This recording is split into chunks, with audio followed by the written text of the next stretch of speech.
À 74 ans, Mick Mars a stupéfié ses fans de longue date, alors que des tensions profondément enfouies, des problèmes de santé et des batailles juridiques autour de Mötley Crüe continuent de remodeler la façon dont les gens perçoivent l'héritage du groupe.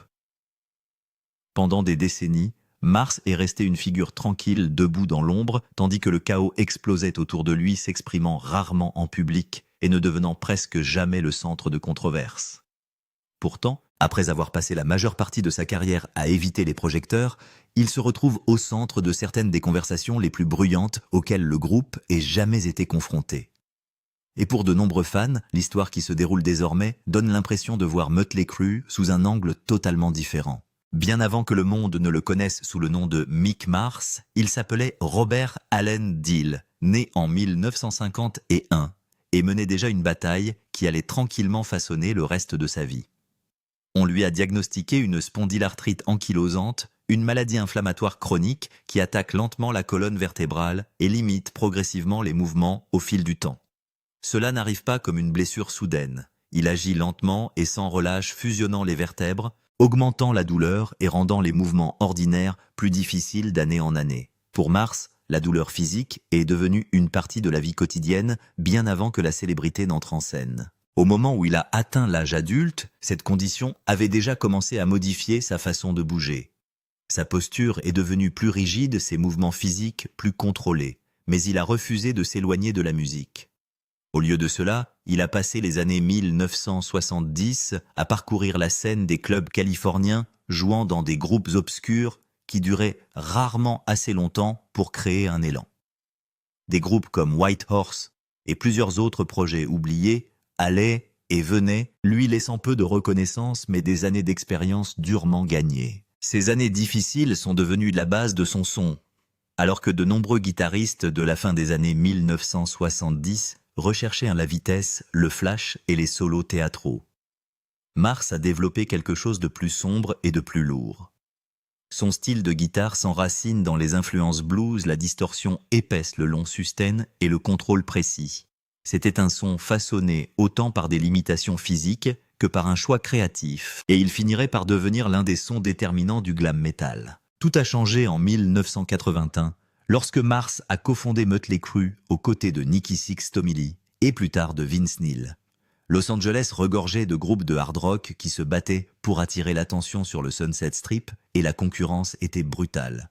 Alors que le reste du groupe se tournait vers des personnalités scandaleuses, des visuels sauvages et un chaos public, Mars est devenu le point d'ancrage musical qui maintient tout ensemble.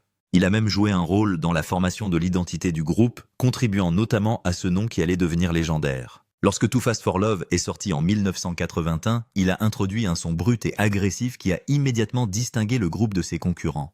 Le travail de guitare de Mars est devenu l'épine dorsale de l'album, structurant le chaos entourant l'image du groupe. Puis vinrent Shout at the Devil en 1983, Theatre of Pain en 1985 et Dr. Feelgood en 1989, chacun poussant le groupe plus profondément vers la célébrité mondiale. Des dizaines de millions de disques ont été vendus et Mötley Crüe est devenu l'un des plus grands groupes de rock au monde. Mais tandis que la renommée du groupe explosait, la bataille physique privée de Mars devenait de plus en plus intense. Tout au long des années 1980 et 1990, il s'est lancé dans des tournées incessantes à travers l'Amérique du Nord, l'Europe et le Japon. Les immenses arènes étaient remplies de fans hurlants, mais dans les coulisses, chaque représentation exigeait une endurance physique douloureuse.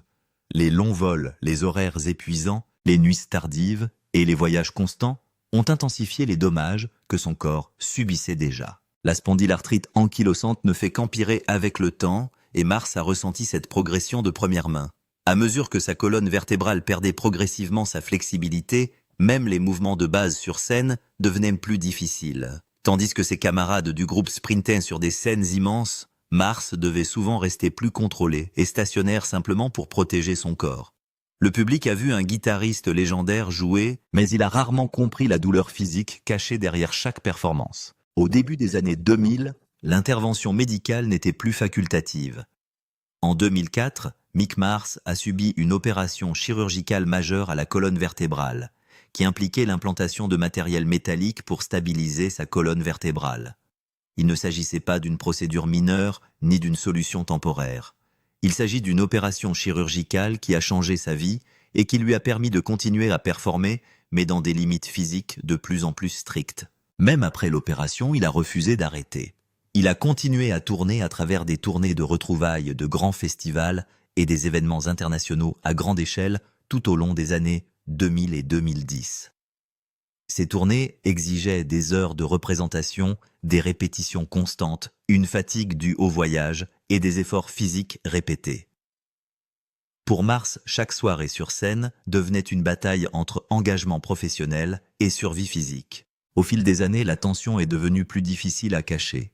Sa mobilité est devenue plus restreinte et le coût physique de la performance est devenu de plus en plus évident. Même s'il pouvait encore jouer ses parties de guitare avec une précision incroyable, la joie de jouer était éclipsée par ce que son corps endurait chaque nuit. Le monde des tournées lui-même a également changé. Les productions sont devenues plus importantes, les calendriers sont devenus plus serrés, et les attentes en matière de performance explosive sont restées aussi intenses qu'elles l'avaient été des décennies plus tôt. Les exigences des tournées d'arènes modernes ont commencé à entrer en collision directe avec la réalité médicale de Mars. Ce déséquilibre est finalement devenu impossible à ignorer. Après des décennies de chirurgie, de traitement contre la douleur et de limitation physique, Mars a finalement atteint son point de rupture. En octobre 2022, Mick Mars annonce officiellement qu'il ne tournera plus avec Mötley Crüe.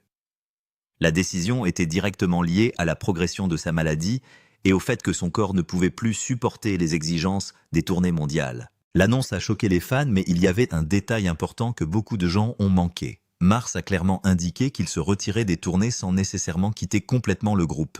Cette distinction était importante car Mötley Crüe était devenu bien plus qu'un groupe de tournée. Il s'agissait d'une entreprise massive bâtie sur des décennies de musique, de marques de licence et de droits de propriété. Presque immédiatement après l'annonce de sa retraite, John V a été présenté comme le remplaçant du groupe en tournée. Connu pour son travail avec Marilyn Manson et Rob Zombie, John V s'est engagé dans l'une des positions les plus difficiles du rock. Mais pour de nombreux fans, son arrivée a marqué plus qu'un simple changement d'effectif. Cela a marqué le début de questions plus profondes sur la loyauté, l'héritage et ce qui s'est réellement passé à huis clos au sein de l'un des groupes de musique rock les plus notoires. Et soudain, le guitariste discret qui avait passé des décennies à l'arrière-plan était devenu le centre de l'histoire sur laquelle tout le monde voulait des réponses. Sa nomination a été annoncée avant des engagements internationaux majeurs, notamment des spectacles à l'échelle du stade, qui ont poursuivi la résurgence des tournées mondiales de Mötley Crüe aux côtés de Def Leppard dans leur circuit en tête d'affiche. Cette transition garantissait que l'infrastructure live du groupe resterait opérationnelle, sans interruption. Pour la première fois en 4 décennies d'histoire du groupe, Mötley Crüe effectuait des tournées majeures sans son guitariste d'origine. Depuis leur formation en 1981, Mars a été la seule colonne vertébrale instrumentale cohérente à chaque époque de studio, changement de line-up, rupture et réunion. Les observateurs et les fans de l'industrie ont immédiatement réagi, décrivant le moment de manière contrastée. D'une part, cela était considéré comme une conséquence inévitable des réalités sanitaires visibles depuis des années, en particulier compte tenu de l'état de la colonne vertébrale documentée de Mars et de la mobilité réduite lors des performances ultérieures. D'un autre côté, cela a déclenché une discussion plus large sur la transition des groupes historiques vers de nouvelles configurations où les membres fondateurs se retirent progressivement tandis que la marque continue de fonctionner à pleine échelle commerciale. Mais pour Mick Mars, les ennuis n'étaient pas encore terminés. Guerre juridique et lutte pour l'héritage. Vu la façon dont ils sont branchés, si vous aviez pu être là, vous auriez vu mes supports en rack les branchant et les déconnectant pour voir dans quelle direction cela sonnait le mieux.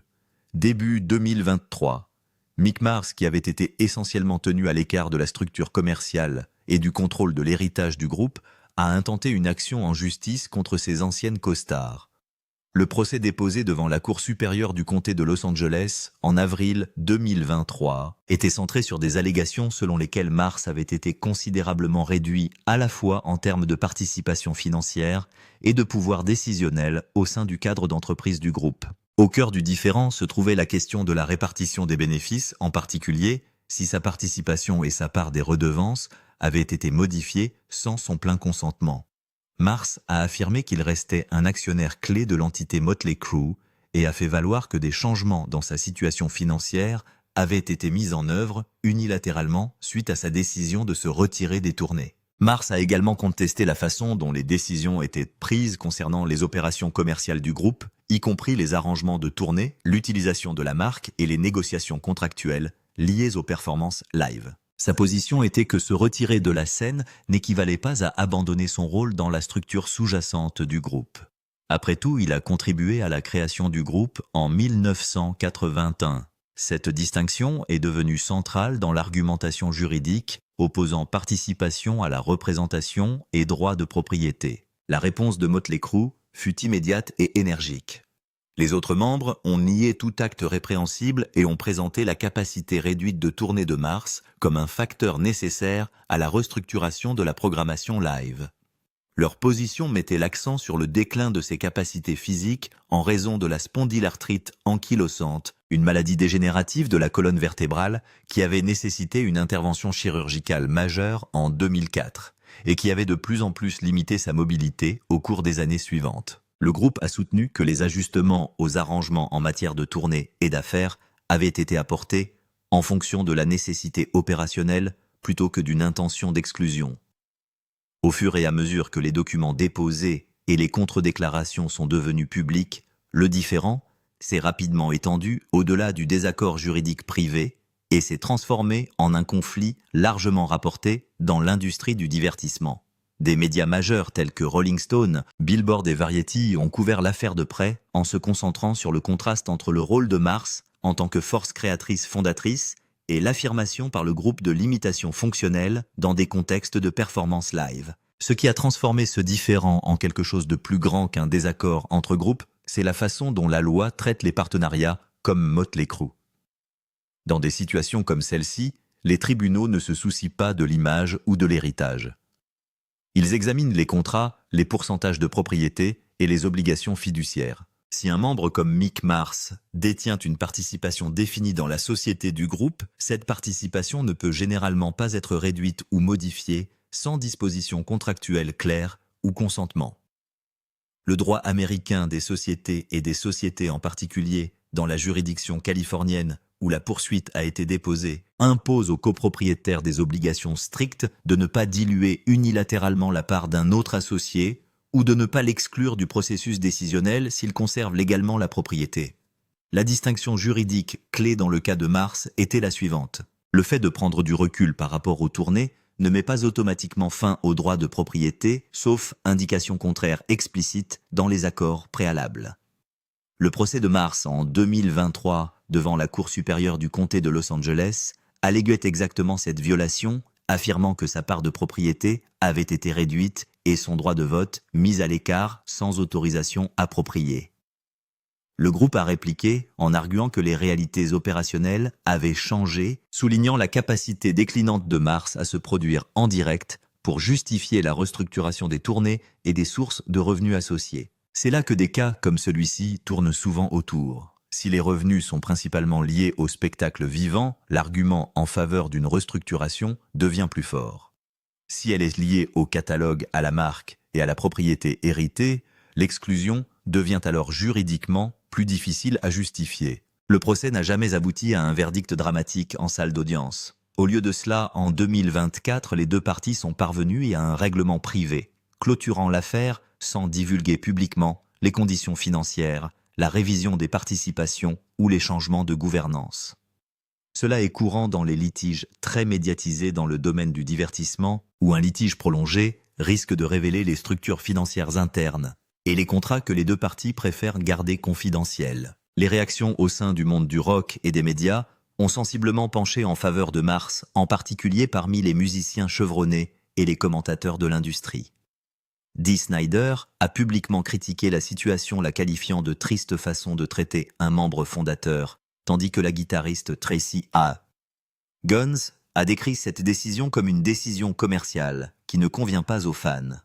L'animateur de radio Eddie Trunk a été plus direct, déclarant que Mars était le gars le plus cohérent musicalement dans ce groupe, et se demandant comment, un membre fondateur pouvait être écarté de cette manière. Mais pour vraiment comprendre pourquoi le procès a autant touché, il faut examiner l'histoire interne de Motley Crue. Au milieu des années 1980, Motley Crue avait déjà atteint une position dominante mondiale, mais en interne, la structure qui le maintenait était constamment mise à rude épreuve. En décembre 1987, Nikki Sixx fait une overdose à Los Angeles. Les secouristes l'ont même déclaré cliniquement mort pendant environ 2 minutes avant de le réanimer avec des injections d'adrénaline. L'incident n'était pas seulement une crise personnelle, c'était un symbole de la trajectoire du groupe à l'époque. Sixx lui-même a décrit plus tard cette période comme une perte totale de contrôle. Dans le même temps, les problèmes juridiques et les relations très médiatisées de Tommy Lee le maintenaient dans une circulation médiatique constante, éclipsant souvent la production musicale du groupe. Les arrestations, les altercations publiques et la couverture médiatique des tabloïds ont créé un cycle dans lequel l'attention s'est détournée du travail du groupe pour se concentrer sur son comportement en dehors de la scène. La crise juridique et morale la plus grave remonte cependant au 8 décembre 1984. Vince Neil conduisait sous influence à Redondo Beach en Californie lorsque sa voiture est entrée en collision avec un autre véhicule entraînant la mort de Nicholas Russell Dingley. Neil a ensuite été inculpé et a purgé une peine de prison ainsi qu'une probation et une restitution financière. L'incident a laissé une marque durable non seulement sur l'image publique du groupe, mais aussi sur sa dynamique interne. Cela a introduit un niveau de gravité qui allait au-delà des excès typiques du rock'n'roll, obligeant le groupe à faire face à des conséquences majeures. Au milieu de ce chaos, Mick Mars fonctionnait comme la présence la moins volatile et la plus constante, tandis que les autres traversaient la dépendance, les problèmes juridiques et les troubles publics. Mars s'est restée largement absente de ses gros titres. Lors des sessions d'enregistrement, en particulier à la fin des années 1980, les producteurs et les ingénieurs ont noté que Mars était souvent le seul membre systématiquement prêt à suivre les parties. Lorsque le groupe est entré en cure de désintoxication collectivement, avant d'enregistrer Dr. Feelgood en 1989. C'était la première fois que les 4 membres étaient sobres pendant la production. Et le résultat a été leur album le plus réussi, commercialement vendu à plus de 6 millions d'exemplaires rien qu'aux États-Unis. Le travail de guitare serré et contrôlé de Mars est devenu l'épine dorsale de ce disque ancrant, un groupe qui avait auparavant du mal à fonctionner de manière cohérente en studio. L'instabilité n'a pas disparu dans les années 1990. En 1992, Vince Neil est licencié à la suite de conflits internes concernant son engagement et ses performances, obligeant le groupe à une transition risquée. Ils ont fait appel à John Corabi et ont sorti un album éponyme en 1994, qui malgré les éloges de la critique, n'a pas réussi à égaler le succès commercial des versions précédentes. Cette période a révélé un problème plus profond. Sans sa programmation classique, l'identité du groupe s'est fracturée. Mars, cependant, est resté pendant la transition, continuant à façonner le son du groupe, même si sa base commerciale s'affaiblissait. En 1997, Neil revient rétablissant effectivement la formation d'origine, mais les retrouvailles n'effacent pas des années de tensions accumulées. En coulisses, les désaccords contractuels et les conflits financiers étaient tout aussi persistants que les conflits personnels. Les revenus des tournées, les droits de publication et les décisions en matière de marque sont devenus des points de friction récurrents, d'autant plus que le catalogue hérité du groupe a pris de la valeur. Leur autobiographie de 2000, The Dirt, a mis à nu une grande partie de cette histoire, détaillant non seulement les excès, mais aussi les pannes internes qui ont failli mettre fin au groupe à plusieurs reprises.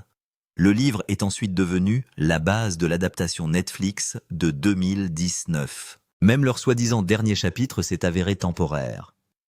En 2015, le groupe a signé un accord de cessation de tournée juridiquement contraignant et a donné ce qui était présenté comme son dernier concert le 30 et 1 décembre à Los Angeles.